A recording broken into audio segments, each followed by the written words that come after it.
At the East Asia Summit, Indonesian President Joko Widodo underscored the region's need for stability to continue its decades-long peace and prosperity. Saya betul-betul minta I implore all leaders of East Asian countries to make the East Asia Summit Forum a place to strengthen collaboration, a place to strengthen cooperation rather than sharpen rivalry.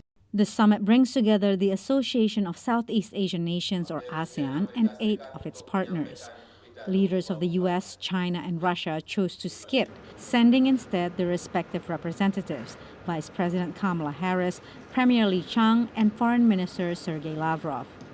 Harris and Lee held separate meetings with ASEAN, highlighting the strength of their countries' ties with the bloc.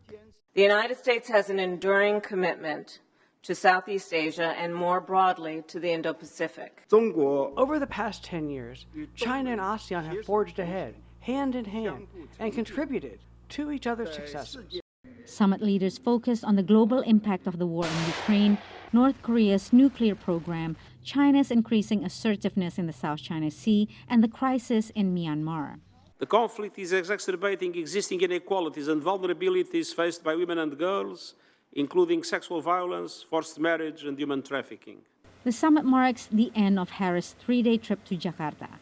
She returns to Washington Thursday as President Joe Biden heads for the G20 summit in New Delhi, India. Patsy, Widakuswara, VOANews, Jakarta.